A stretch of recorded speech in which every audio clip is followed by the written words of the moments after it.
Welcome to episode 159 of OTD, your daily dose of soccer history by 17 Lost Guy. It's April 8, 1986, Ibrox, the Blue Room, and today's story begins not with a goal, not with a tackle, not with a trophy lift, but with a door. Because one of the most famous moments in modern Scottish football is in essence a reveal. The press are waiting, the room is full, David Holmes is doing the introducing, and then, just the right moment, a door from the manager's office opens, and Graeme Souness walks through it. That was the shock. Not that Rangers had changed managers. Big clubs do that. It was who they had chosen. Graeme Souness was not some familiar Scottish managerial retread. He was not a safe ex-player handed a tracksuit and sentiment. He was the captain of Scotland, heading to a World Cup, a European Cup winner, a central figure from one of Liverpool's greatest sides, and a man still playing at the top level in Italy, with Sampdoria. And now he was Rangers' new player-manager. That was the moment Scottish football looked up, because when that door opened at Ibrox, Rangers were not simply appointing a manager, they were declaring that they intended to become Rangers again. But how did we get here? To understand why this unveiling landed so hard, you have to understand how far Rangers had slipped from their own self-image. This was still one of Britain's giant clubs, still the old firm, still Ibrox, still a support that thought in titles, not in excuses. But by April 1986, Rangers had not won the league since 1978. That mattered. And it mattered more because the title was not merely going to Celtic, it was also going elsewhere. The old enemy was still there, of course, but Scottish football in the mid-1980s was not just an old firm duopoly. It was the age of the new firm too, Aberdeen under Alex Ferguson and Dundee United under Jim McLean. Both serious, hardened, modern sides. Hearts were about to push Celtic all the way in one of the great title races. Rangers, meanwhile, were down in fifth. So the league table told one story, the stands told another. Ibrox was still a grand stage, but the energy had drained. Attendance had dipped badly. Optimism had thinned. Rangers looked rich in memory and poor in momentum. And that is what makes Jock Wallace such an important part of the build-up. Wallace was no ordinary outgoing manager. He was a Rangers legend. In his first spell, he had delivered major success, including a treble in 1978. He embodied the club in a way outsiders rarely can. But legends are not immune to second spells going stale. And by 1985-86, that is exactly what had happened.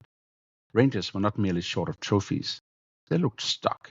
The squad felt underpowered, and the club felt smaller than it believed itself to be. So when Lawrence Marlborough's takeover brought new authority into the boardroom, and David Holmes began looking for something transformational rather than incremental, Rangers didn't just want a better coach, they wanted a jolt. And Souness was that jolt. Look at the profile. He had gone from Tottenham to Middlesbrough, then to Liverpool, where he became one of the defining midfielders of that era, hard, clever, aggressive, technically excellent, and utterly intolerant of weakness. Then came Sampdoria, where he won the Coppa Italia, and through all of that, he remained a major Scotland figure, captain no less, on his way to Mexico in 1986. There was glamour in that, but more than glamour, there was stature. Scottish clubs were used to selling their best players south. They were not used to bringing a man like this back in his early 30s, still famous, still feared, still current. Now the player-manager part mattered too. This wasn't unheard of. Kenny Dalglish had become Liverpool's first ever player manager only the year before, so the role had not vanished from elite British football, but even then it felt unusual, and in this case bolder than usual, because this wasn't a veteran winding down at a middling club. This was a 33-year-old European Cup winner walking into Ibrox with a brief of rebuilding the institution while still stepping onto the pitch himself. And that is why April 8, 1986 matters. Strictly speaking, this is the unveiling, not the touchline debut. The football would come later, after Mexico. But the announcement is the hinge. This is the day the idea becomes public. And the choreography of it all tells you that Rangers knew exactly what they were doing. Souness was brought in quietly through the back door. The press conference was stage managed. The room was packed. And when he emerged, Scottish football didn't just get a new manager, it got a new scale of ambition. So what? Well, first, the debut, because the debut was chaos. Months later, when the 1986-87 league season opened, Rangers went to Easter Road to face Hibernian. This was Souness' first competitive match as player-manager, and it went horribly. Rangers lost 2-1. Souness was sent off after 34 minutes, and what that meant to look like the beginning of a new order looked for an afternoon like a public brawl with illusions of grandeur. That part matters because football stories love omens.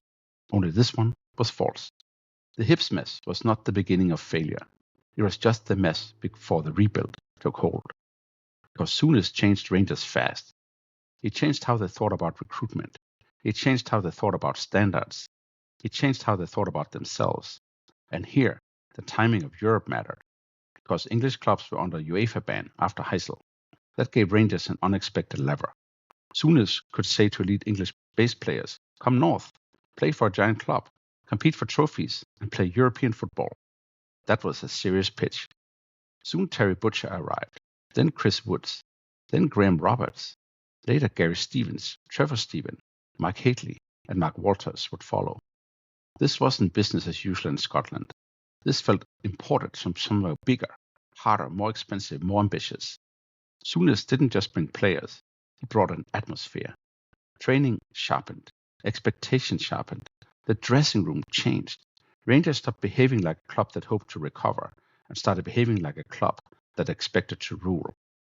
Walter Smith's arrival as assistant was crucial too.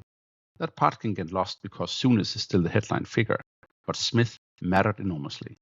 He understood the Scottish game, studied the operation, and would later become the man who carried the whole project even further. But first came the trophies. Rangers won the League Cup in October 1986. They won the league in 87, the first title in 9 years.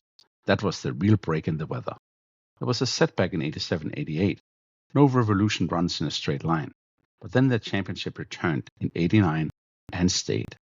Souness left Rangers with 3 league titles and 4 League Cups. No Scottish Cup, interestingly, but plenty of proof that he had changed the balance of power. And then there was Mo Johnston. If you want the signature act, the one that went beyond tactics and transfers and into the cultural bloodstream of Scottish football, it was that.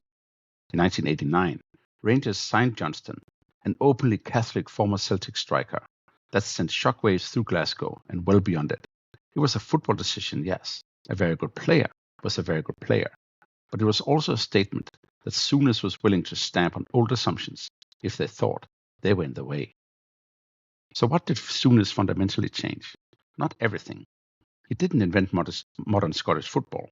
Aberdeen and Dundee United were already proving that excellent sides could be built outside the old firm. And Scottish football had serious coaches before him. But he changed Rangers in a way that changed the whole country's balance. He restored the club's appetite. He modernized its transfer imagination. He made top-level English talent think of Ibrox as a destination rather than a step down.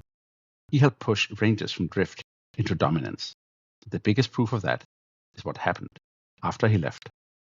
In April 1991, Liverpool came calling, and Souness went back south. A Leicester legacy would have gone with him. This one didn't. Walter Smith took over, and the titles kept coming. And by the time Rangers completed 9 in a row in 1997, the run had outgrown one man. But it had started with one man. That is the point. Souness didn't build a brief flare. He lit the fuse on an era. And after Rangers, the rest of his managerial life was busy, combustible, and mixed.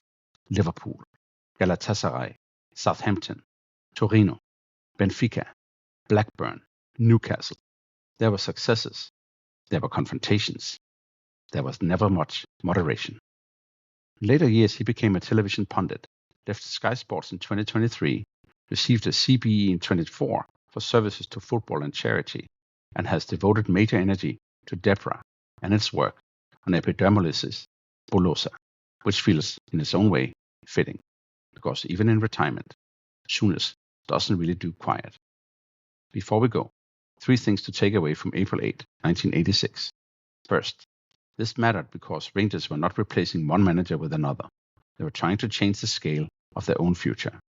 Second, Souness' wild debut at Hibs is unforgettable, but it matters most because it didn't define him. The rebuild that followed did.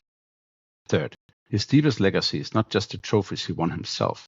It is that he reset Rangers so thoroughly that the club's long run of dominance outlived him.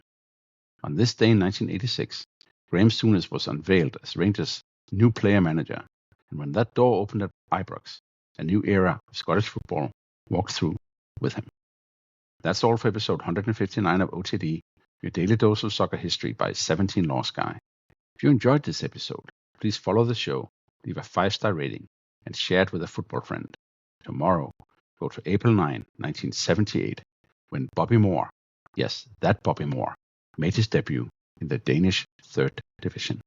See you then.